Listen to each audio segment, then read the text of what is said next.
Dear students, आज हम जयप्रकाश नारायण की दल विहीन लोकतंत्र की अवधारणा के बारे में चर्चा करेंगे। दल विहीन लोकतंत्र क्या होता है? इस अवधारणा को समझने से पहले हमें लोकतंत्र की मूल अवधारणा और आधुनिक लोकतांत्रिक व्यवस्था में अंतर करना आवश्यक होगा। लोकतंत्र की जो मूल धारणा है उसका आशय है जनता का शासन। लोकतंत्र जनता की शक्ति पर आधारित होता है और लोकतंत्र के अनुसार व्यवस्था को बनाए रखने तथा उसमें परिवर्तन लाने का एकमात्र साधन जनशक्ति ही हो सकता है। वर्तमान समय में स्वयं जनता द्वारा प्रत्यक्ष रूप से शासन व्यवस्था का संचालन तो संभव नहीं रहा है। क्यों नहीं रहा? इतने बड़े राज्यों में इतनी बड़ी जनसंख्या, तो प्रत्यक्ष जो प्रजातंत्र है वो तो संभव नहीं है कि जनता स्वयं शासन व्यवस्था का संचालन करे। और व्यवहार में जो विश्व के विभिन्न देशों में लोकतांत्रिक व्यवस्था है वह दलीय व्यवस्था में सामान्यतः प्रत्यक्ष चुनाव पद्धति, बहुमत पद्धति और सत्ता की राजनीति पर आधारित है। जयप्रकाश नारायण लोकतंत्र के समर्थक थे। वे लोकतंत्र की मूल अवधारणा के पक्षधर हैं, लेकिन आधुनिक व्यवस्था में जो लोकतंत्र प्रचलित है यानी आधुनिक लोकतांत्रिक व्यवस्था के वे कटु आलोचक हैं। उनके अनुसार लोकतंत्र की समस्या मूलतः एक नैतिक समस्या है। लोकतंत्र के संचालन के लिए संविधान, शासन प्रणाली, राजनीतिक दलों और चुनावों का विशिष्ट महत्व है, लेकिन जब तक जनता में नैतिक मूल्यों और आध्यात्मिक गुणों का समावेश नहीं हो जाता तब तक ये बातें वांछित फल नहीं दे सकती। लोकतंत्र का सफल संचालन तभी संभव है जब देश के नागरिक सत्यप्रिय हों, अहिंसावादी, स्वतंत्रता प्रेमी हों, उनमें दमन का अहिंसात्मक प्रतिकार करने की क्षमता हो, वे सहयोग और सहअस्तित्व में पूरा विश्वास रखते हों, उनमें सहिष्णुता, कर्तव्यपरायणता, उत्तरदायित्व तथा समानता की भावना विद्यमान हो। जयप्रकाश नारायण ने आधुनिक लोकतंत्र तथा उसकी कार्यप्रणाली पर तीव्र प्रहार किए हैं, यानी उसका विरोध किया है। आधुनिक लोकतंत्र के प्रति जो जयप्रकाश नारायण का विरोध है वो 4 बातों पर आधारित है। एक तो उन्होंने दलगत राजनीति का विरोध किया है। दूसरा जो है वर्तमान समय की चुनाव व्यवस्था का उन्होंने आलोचना की है। सत्ता राजनीति और सत्ता का केंद्रीकरण, 4 जो चीज़ें हैं जिनका मुख्य रूप से विरोध किया है वो कौन कौन सी हैं? दलगत राजनीति, वर्तमान की जो दलीय व्यवस्था उसमें काफ़ी भ्रष्टाचार का आवरण छाया हुआ है। भ्रष्टाचार को दलीय पद्धति ने बढ़ावा दिया है और दलीय पद्धति में अभिव्यक्ति की स्वतंत्रता का वातावरण नहीं रहता। इसके अतिरिक्त वर्तमान की चुनाव व्यवस्था का भी उन्होंने विरोध किया है। सत्ता राजनीति और सत्ता का केंद्रीकरण, इन चारों बातों का आधुनिक लोकतांत्रिक व्यवस्था के अंतर्गत जयप्रकाश नारायण ने विरोध किया है। उनके अनुसार दलीय पद्धति में काफ़ी सारे दोष हैं। आज का जो लोकतंत्र है वो दलीय पद्धति पर आधारित ना होकर आज का जो लोकतंत्र है वो वास्तव में जनता के शासन पर आधारित ना होकर दलीय पद्धति पर आधारित है। और दल तो वास्तव में राजनीतिज्ञों का एक छोटा शक्तिशाली समूह है जो जनता के नाम से शासन करता है, यानी जनता शासन नहीं कर रही, राजनीतिकों का एक छोटा शक्तिशाली समूह दल के रूप में वो जनता के नाम से शासन कर रहा है। इसलिए उन्होंने वर्तमान लोकतंत्र का विरोध किया है और उन्होंने दलीय राजनीति से दूर रहने की सलाह दी है। वर्तमान लोकतांत्रिक शासन व्यवस्था में राजनीतिक दलों के कारण सत्ता की होड़ लगी रहती है और किसी भी दल ने जनता के ही वास्तविक नियंत्रण में रहकर शासन का उदाहरण प्रस्तुत नहीं किया है। दल पद्धति के कारण ही लोकतंत्र ने समाज को तानाशाही शासन भी दिए हैं। दलीय पद्धति पर आधारित व्यवस्था में जनता और जनप्रतिनिधि दोनों को स्वतंत्र मनन, विचार और अभिव्यक्ति की स्वतंत्रता का वातावरण प्रदान नहीं करती। दलीय अनुशासन की बेदी पर विचार और अभिव्यक्ति की स्वतंत्रता की बलि चढ़ जाती है। वस्तुतः दलीय पद्धति है वो जनता को भेड़ की स्थिति में बनाए रखने के लिए प्रयत्नशील है। दलबंदी से दल के सदस्यों और समस्त देश का भी नैतिक पतन अनिवार्य है। अपने दल को शक्तिशाली बनाने के लिए सदस्यगण साम दाम दंड भेद सभी प्रकार के भले बुरे उपायों को अपनाते हैं और बहुमत दल और विपक्षी दल दोनों ही सार्वजनिक हितों की उपेक्षा कर दलीय हितों की पूर्ति करने में लगे रहते हैं। जबकि और ऐसी स्थिति में शासन का संचालन जनहित के लिए नहीं बल्कि दल के हित के लिए होता है। जबकि लोकतंत्र क्या है? जनहित के लिए शासन, जनशक्ति का शासन। और दलीय व्यवस्था में क्या होता है? दलीय हित के लिए शासन होता है। दल पद्धति देश को विरोधी वर्गों में विभाजित करने का कार्य करती है। इसलिए जयप्रकाश नारायण ने वर्तमान जो लोकतांत्रिक पद्धति या लोकतांत्रिक व्यवस्था है जो दलीय पद्धति पर आधारित है उसका विरोध किया है। निर्वाचन पद्धति के दोषों को उजागर करते हुए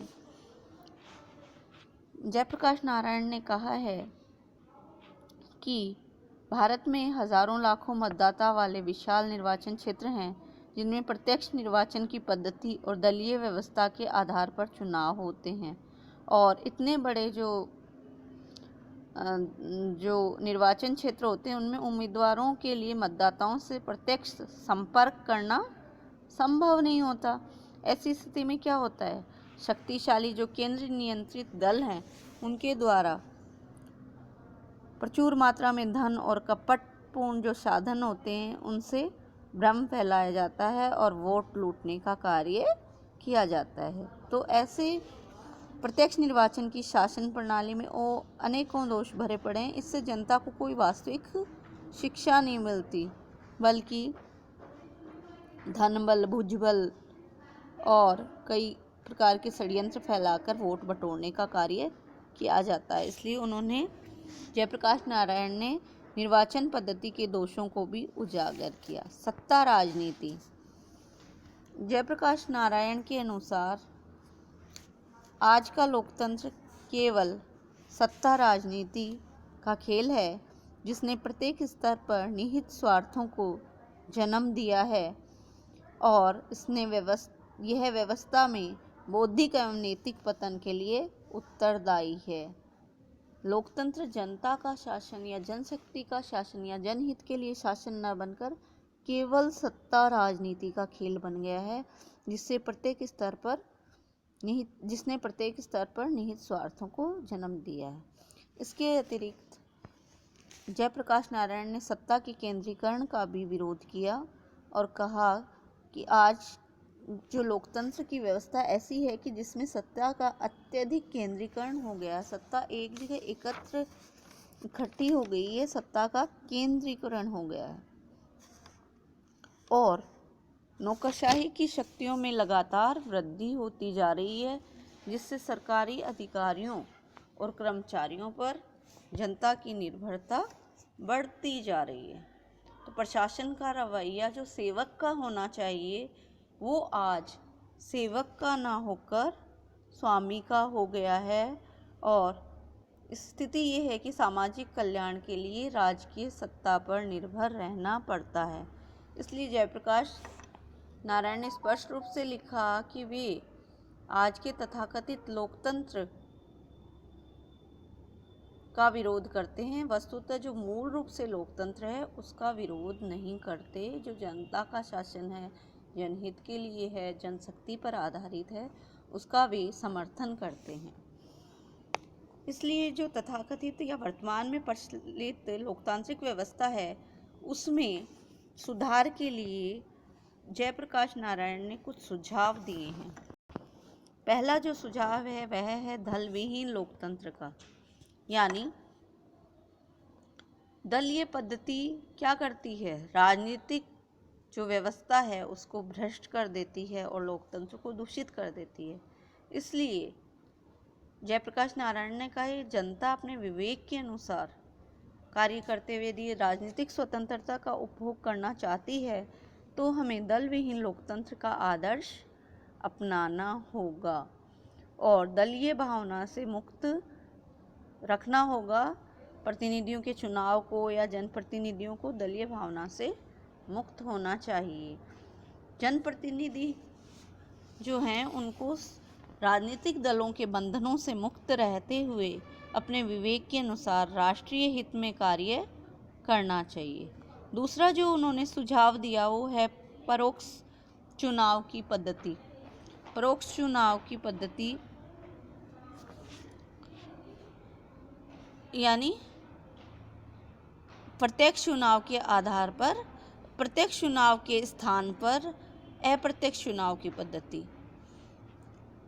उन्होंने जिस चुनाव पद्धति को अपनाने की बात कही वो है चुनाव ग्राम सभा तथा मतदाता परिषद के माध्यम से होने चाहिए। एक चुनाव क्षेत्र में ठीक ढंग से बुलाई गई आम सभा में प्रत्येक ग्राम सभा मतदाता समिति, जिसे मतदाता परिषद कहा जाएगा, के लिए 2 प्रतिनिधि चुने। तत्पश्चात मतदाता परिषद की बैठक हो। मतदाता परिषद चुनाव के लिए अपना उम्मीदवार खड़ा करे। उम्मीदवारों के नाम आमंत्रित किए जाएं।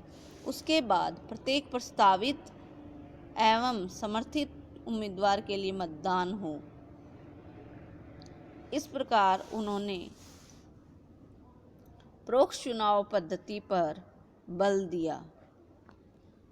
तीसरा जो उन्होंने सुझाव दिया वह है सत्ता का विकेंद्रीकरण एवं सामुदायिक विकास।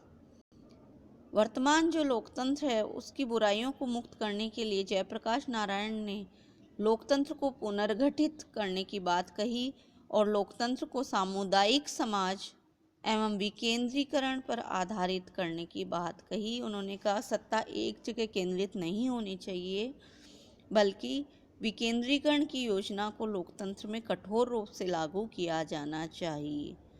जयप्रकाश नारायण समाज का पुनर्निर्माण पिरामिड की भांति करना चाहते थे, अर्थात वे सबसे नीचे के स्तर पर ग्रामीण समाज और उस पर क्षेत्रीय, जिला स्तरीय, प्रांत स्तरीय एवं राष्ट्रीय समुदायों की स्थिति स्वीकार करते हैं। इस प्रकार एक सामुदायिक जीवन दृष्टिकोण विकसित करने की बात पंडित जयप्रकाश नारायण ने कही। उन्होंने कहा कि लोकतंत्र की एक सबसे बड़ी आवश्यकता इस बात की है कि व्यक्ति राज्य पर कम से कम निर्भर रहे। क्या होना चाहिए लोकतंत्र में? जेपी नारायण के अनुसार व्यक्ति राज्य पर कम से कम निर्भर रहे। लोकतंत्र के पूर्ण विकास के लिए उन्होंने यह आवश्यक बताया कि जनता विभिन्न प्रकार के आर्थिक, सामाजिक एवं सांस्कृतिक संगठनों के माध्यम से सार्वजनिक कार्यों में अधिकाधिक भाग ले, यानी जनशक्ति पर आधारित शासन हो, जनहित के लिए शासन हो, व्यक्ति स्वयं अपने कार्य करते हुए आत्मनिर्भर हों, अपने जीवन स्तर को ऊंचा उठाने के लिए कटिबद्ध हों और ग्रामों में सहकारी समितियां और शहरों में श्रमिक संगठनों की स्थापना की जाए।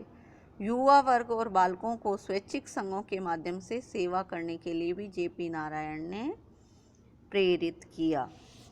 यह है जयप्रकाश नारायण की लोकतंत्र की अवधारणा, जो कि लोकतंत्र के मूल आधार स्वतंत्रता यानी अभिव्यक्ति की स्वतंत्रता और जनता के शासन, जनहित के लिए शासन और जनता द्वारा चलाए जाने वाले शासन पर बल देती है। और जो तथाकथित लोकतंत्र की व्यवस्थाएं हैं जैसे दलीय राजनीति और प्रत्यक्ष निर्वाचन या चुनाव व्यवस्था, सत्ता राजनीति, सत्ता का केंद्रीकरण, इनसे दूर रहने के लिए जयप्रकाश नारायण की लोकतांत्रिक पद्धति कहती है कि दलगत राजनीति से, वर्तमान समय की चुनाव व्यवस्था से, सत्ता राजनीति से और सत्ता के केंद्रीकरण से दूर रहना चाहिए और दल विहीन लोकतंत्र को स्थापित किया जाना चाहिए। सत्ता का विकेंद्रीकरण होना चाहिए और प्रत्यक्ष चुनाव की पद्धति को अपनाया जाना चाहिए। धन्यवाद।